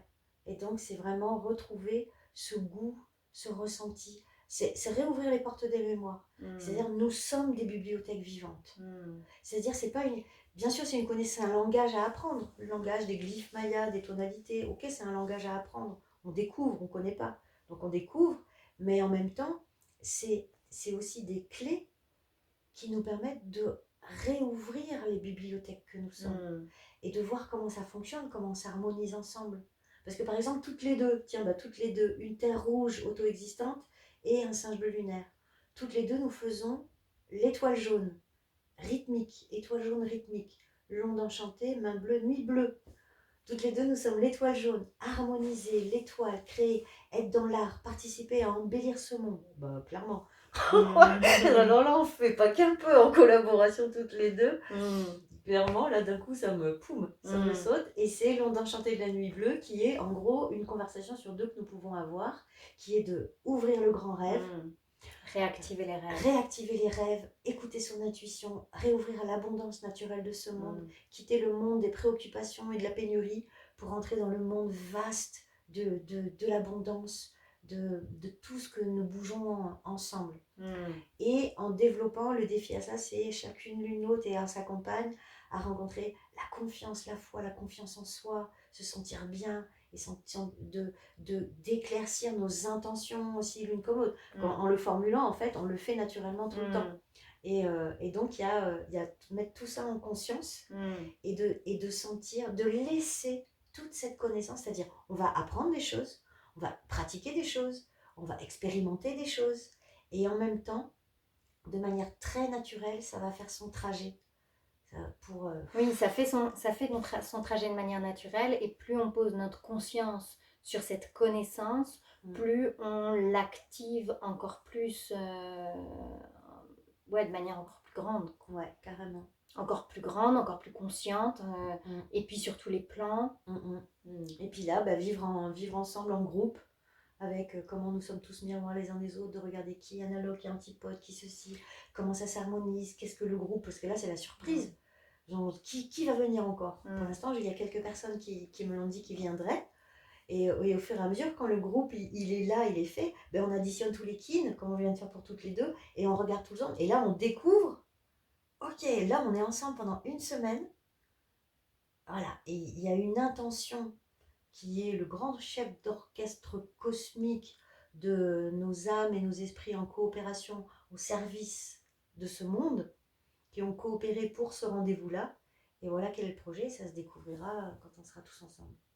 En tout cas, j'ai vraiment hâte, parce que d'une certaine manière, j'en prends en plus conscience en te le racontant, c'est que quand je les ai rencontrés à Palenque, toutes ces angoisses que j'avais sur l'avenir du monde, de l'humanité, ah là là, mon Dieu, terminées. J'ai plus jamais eu peur. Et là, ton téléphone, il fait plic-plic. Je sais pas ce que ça veut dire. Ouais. J'ai plus jamais eu peur. Maintenant, c'était genre, ok, on y va, comment on y va, comment diffuser l'information, comment participer, et regarder ce qui se passe dans le monde depuis ce lieu-là. Quelle tournure ça prend, quel trajet, sachant qu'on est dans l'inconnu. Quel trajet ça prend, comment ça se fait. Et j'ai passé donc une semaine, même plus, une dizaine de jours, avec toute l'équipe des Magiciens de la Terre. Et en fait, ils m'ont expliqué donc ce premier jour de rencontre qu'ils s'étaient donné rendez-vous pour 2 raisons. Donc ils venaient de plein de Bolivie, plein de pays, beaucoup le Mexique bien sûr, mais pas que. Et ils se donnaient rendez-vous pour faire les sites mayas traditionnels, en disant ces sites qui sont des points d'acupuncture sur la planète, où il y a une connaissance engrammée là-dedans, c'est comme, il y a de la connaissance, il y a de la bibliothèque énergétique de connaissances. Mais ça dort, parce que maintenant c'est des tickets, des gens à casquette qui font payer un ticket, c'est le gouvernement qui gère le lalala, alors que c'est des lieux sacrés, cérémoniels, des hauts lieux. Et donc ils se donnaient rendez-vous pour faire des cérémonies de réactivation. Et donc je les ai suivis, j'en ai fait 4 avec eux. Et donc on arrive sur un lieu, et ça merci Claire de m'interviewer, parce que ça, j'aimerais bien que tout le monde soit au courant, que ça peut être super simple. On se met tous ensemble. Ils m'ont expliqué, ils m'ont dit, tu vas voir, très simple. On se met tous ensemble. On connecte la terre. On se met en attention, la terre, comme ça. On prend connaissance. On respire.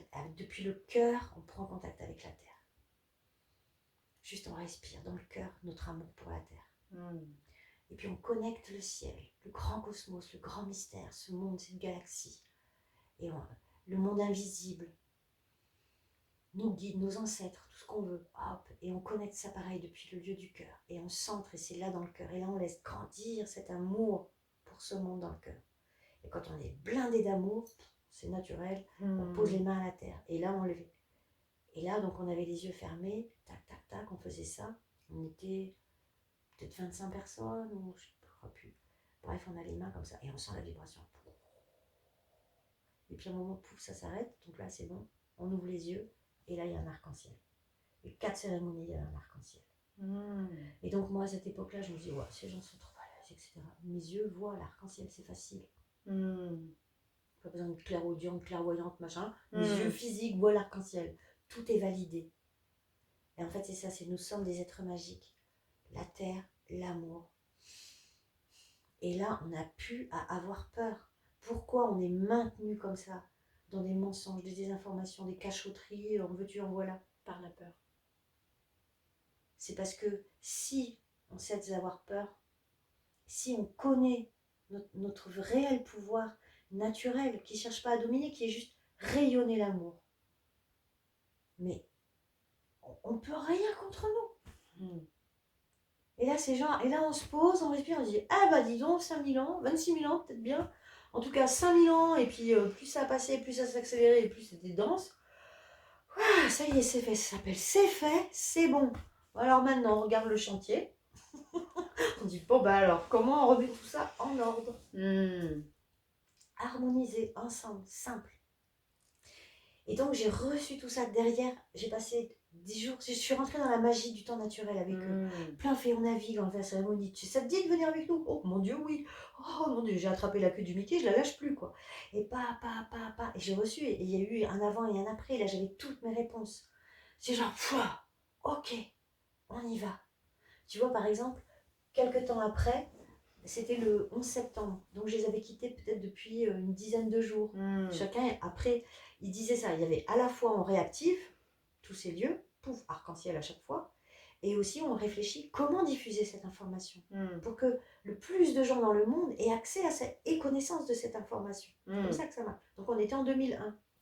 Et puis après, chacun est reparti chez soi, après la dernière cérémonie. Et donc, je suis repartie et je suis dans une auberge de jeunesse le 11 septembre 2001. Et le 11 septembre 2001, dans l'auberge de jeunesse, tout à coup, il y a un vent de panique ou je sais pas quoi. Moi, je me sentais bizarre. J'essayais de méditer, j'arrivais pas à méditer. Enfin bref, un truc voilà, un peu chelou, quoi. Puis je dis, bah, plutôt que méditer, je vais manger du chocolat. Enfin bref, truc bizarre. Je suis dans un état bizarre. Et puis, tout à coup, il y a un gars qui appelle et qui pose une petite télé avec des antennes comme ça, là, comme dans mon enfance. Pour une petite télé noir et blanc, il bouge les antennes et tout. Et là, on voit les deux tours, les avions, clic, pouf, ça s'écroule. Et les enfants, genre, what, tout le monde. Et là, à l'intérieur, c'est-à-dire la compréhension de ce qui se passait, je ne l'ai pas eu. Il a fallu vraiment du temps, des gens qui cherchent et qui commencent à dire, voilà, jusqu'à aujourd'hui, ça continue. Donc, la compréhension consciente de tout ce qui se joue là, alors je ne l'ai absolument pas, comme tout le monde, je vois des avions avec des tours qui tombent, mais énergétiquement, il y a pareil, il y a un truc qui a dit, ok, top départ. Là, c'est top départ, on va vers 2012, ça s'accélère. J'ai senti ça. Et en fait, dans l'auberge de jeunesse, tout le monde partait en cacahuète. Tercera guerra mondiale, mon Dieu. Peur dans tous les sens. Et moi, poum, ça faisait 3 semaines que j'étais dans la loi du temps Maya. Que j'avais accès, j'avais la connaissance de 2012, de la prophétie, de ceci, de cela. J'avais vu les arcs-en-ciel, la magie, qui nous sommes, où on va, pourquoi, tout ça, tout va bien. Genre, tout va bien. Et là, c'était genre, ok, top départ, on y va. Et en fait, je passais une semaine à rester à l'auberge de jeunesse et à faire des libérations de stress à tout le monde. Ceux qui paniquent, qui étaient en angoisse. Je dis, vas-y, détends-toi. Je dis, libération de stress.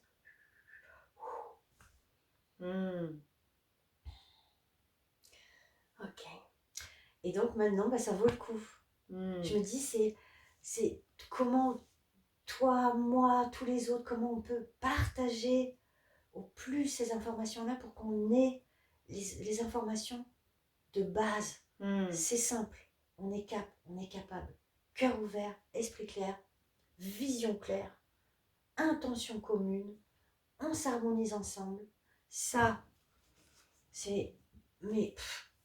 Ton petit mignon chouchou, trop fastoche, on y va. Merci. Merci à toi, Claire. Nous avons ce grand pouvoir, cette grande capacité. Il nous suffit de la reconnecter. C'est ça. Merci beaucoup. Merci à toi. Et moi, je te souhaite un merveilleux tour du monde, puisque tel est ton projet. Riche de rencontres, d'enseignements. Tu reviens et tu nous partages les choses inspirantes et on continue à œuvrer tous ensemble. Parce que, bien sûr, on y va. Inarrêtable. Et bien sûr, je partage au fur et à mesure. Merci, Claire. Il me la cache. Il me la cache.